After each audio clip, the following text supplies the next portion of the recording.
Chambers of Commerce, or Boards of Trade as they are known in some circles, date back to the 1500s.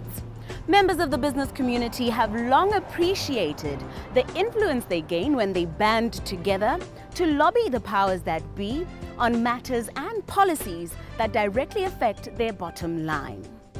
These chambers now range from local to international business networks and are most often respected voices on issues of commerce and industry. The United States Chamber of Commerce can boast of over 100 policy accomplishments in the 9 months from January to September this year alone, in areas ranging from food and safety policies, intellectual property, labor, legal reform, national security, and transportation. These successes stand in stark contrast to our own progress in this area. Despite the many challenges our private sector is facing, Botswana's Confederation of Commerce, Industry and Manpower, known as BOCCIM, has in the past months been plagued by infighting, scandals and bad press. Events that have monopolized the organization's time and resources, hindered the execution of its mandate, and threatened to completely erode its credibility. It has been one thing after the other, including a damaging report by a special committee appointed by BOCCIM members to look into the organization's internal management problems, which found that BOCCIM had a lack of clear policies, processes, systems and rules, and also went on to implicate the president, the CEO and the council in the current state of affairs at the chamber. A newly appointed president has vowed to make more sweeping changes to win back faith in the troubled institution. We sit down with the just commissioned Lekwalo Letamusianyane to decipher whether the changes he has proposed can truly bring about much needed change to the body, or whether the fixes are merely superficial. Welcome back to First Issues. A well-oiled Chamber of Commerce and Industry can have an immeasurable impact on the business landscape of a country. We were therefore keen to get a better understanding of the efforts to resuscitate our own beleaguered institution. We begin by inquiring as to what exactly Mr. Musianyane's motivation for challenging for the post of President of BOCCIM were. It is because I believe that BOCCIM is ready to be transformed. BOCCIM has served and has served the business world in Botswana very well. But then BOCCIM needs to be aligned, to be transformed, to be aligned with the times as is. There are issues of our members. I've been in touch with the business community, and I'm more concerned about the issues of the business community, and that is what made me want to contest this post and continue to adjust and align BOCCIM to be effective with the members. All organizations in the world are like a living organism. They need to grow, they need to transform, they need to change and adapt to the changing world. BOCCIM was established in the early 80s, and for instance, its constitution has not changed in that period. And I'm not saying there's much wrong with it, but like any organization, it needs to transform, it needs to align with the modern way of doing things. Mr. Musianyane has been a member of BOCCIM for almost 20 years. Would it be fair to say that he has somehow contributed to the current state of affairs and can therefore offer no new solutions, be a new broom, so to speak? I think it's very, very important that in electing a member of council, the membership should elect someone who has and understands, who has served, one, and understands what BOCCIM stands for and what membership needs. I'm not here by my own volition. I was elected into council, and council has elected me to contest the general elections for BOCCIM. And I think it's very, very important for organizations to appreciate the institutional memories of their organizations. You spoke of a need for transformation. What are the 4 major changes we're going to see you bring to the organization? Yes, I've talked about transformation. The first thing that I feel needs to be reviewed and restructured is the Constitution. We need to look at our Constitution, obviously through consultation with the membership and the council, and with the help of others. We will need to see the Constitution transformed to align it with modern day way of doing business. That's the first one. Secondly, representation. I feel that the businesses have grown throughout Botswana. When the Constitution was set up, there was a need to look at the BOCCIM in the north, BOCCIM south. And theoretically, BOCCIM north meant Francistown, BOCCIM south meant Gaborone. Yes, we have business councils in Lobatse and other major towns, Slibe-Pikwe, for instance. But the thrust is BOCCIM north, BOCCIM south. We believe, and I do believe, that there should be BOCCIM for the whole of Botswana. And I'm talking representation here. In terms of representation, I think as well that we need to represent big business as well as small business adequately.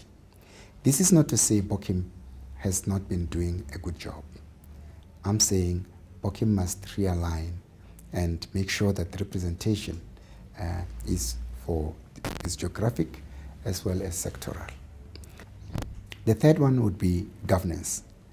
As we speak right now, we have already identified a date when we are going to induct all our council members, new and old, to make sure that we are fully conversant with the issues of corporate governance. And that will be followed by the restructuring of the executive of BOCCIM, how we run our day-to-day matters. We need to bring this up to speed. The nomination for the office bearer, according to the BOCCIM Constitution, works like so. Each BOCCIM sector group or business council elects a representative to council.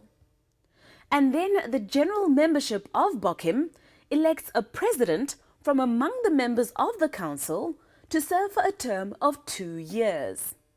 While the new head is prepared to make changes to the constitution to improve efficiency, there is one element Mr. Musiengane is not prepared to budge on in response to members' cries to extend the nominations of office bearers to all members of BOCCIM.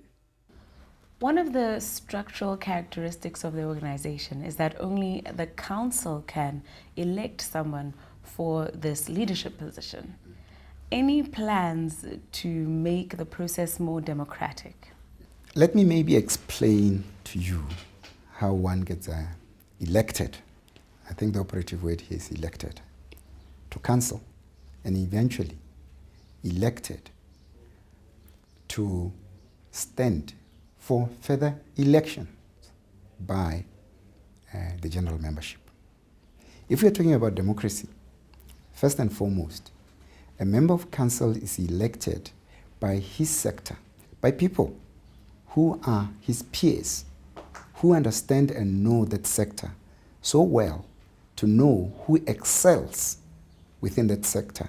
And he's elected, not nominated, to council.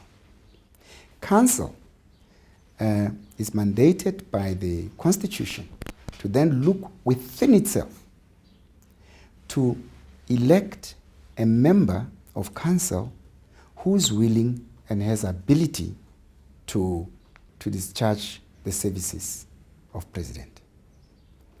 You are then forwarded to members who elect that one person through the ballot. So throughout, you have 3 stages of identifying a leader through 3 processes of election. If that is not democratic, I would like someone to redefine the word democracy to me.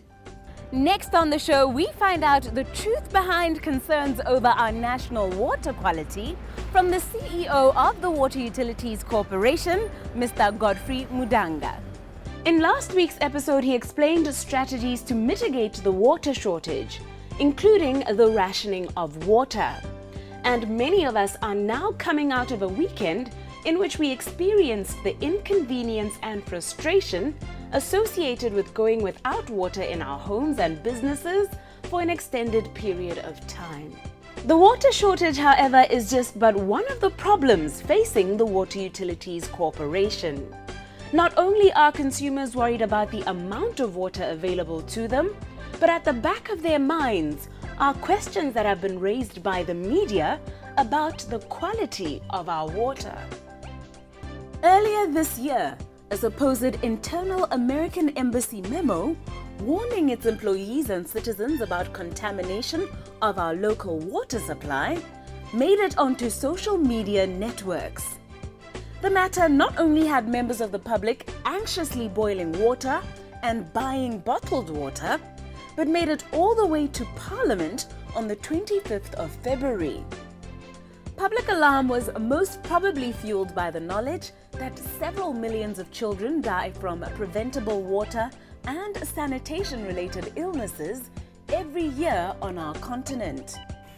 But with the Water Utilities Corporation having just received what they consider to be the greatest recognition they could be accorded in line with quality management, in the form of a SADCAS accreditation of their Mama Shia water testing laboratory, Mr. Mudanga's argument that the furor raised over water quality was just a matter of sensationalized reporting looks more and more credible. To begin, he gives a detailed account of the measures put in place to ensure that the water that we get straight from our taps is of good drinking quality. I think the subject of water quality is a very sensitive one. And unfortunately, whether us as water utilities and other key stakeholders in this field, we have not educated our customers enough. And there's a lot of sensationalization on issues of water quality. I won't want to quote which paper said what, but you have been reading papers and there have been a lot of issues being raised. But I think maybe first let me give you a background to water quality programs in Botswana, what the government has been trying to do. A lot of us, we grew up at a stage where we were drinking water from open wells, pools of water, wherever, even from rivers directly. And that water is not safe to use. It's not safe because there's a lot of microorganisms which live in that water, and it's likely that you will get pathogens. Pathogens are microorganisms that cause disease, so the chances are very high. So the government has a program which has been going on for many years to try and move people away from these open sources of water. And the solution generally in the country, across the country, was to use boreholes. When you drill a borehole, after drilling it, you strike water, you test the water to see whether the water is contaminated or polluted. If it is not, it is safe to pump that water straight to somebody's tap and they drink it without disinfecting it. The water is protected along the pipe. And then there's the aspect of saying water utilities where we're operating in urban areas and we're using water from dams. That water, like I've said before, is not safe to use. It's an open system. We've always had water treatment plants, state of the art, as good as you can go, not only neighboring countries like South Africa, but even in Europe, we treat water to the same quality. But then the issue comes to say, once you've treated the water, it's as good as the water which is bottled. I understand some of the suppliers here, they bottle our water utilities water. There's nothing wrong as long as they explain that's what they're doing. So the water can be that good, but the challenge then comes in the network.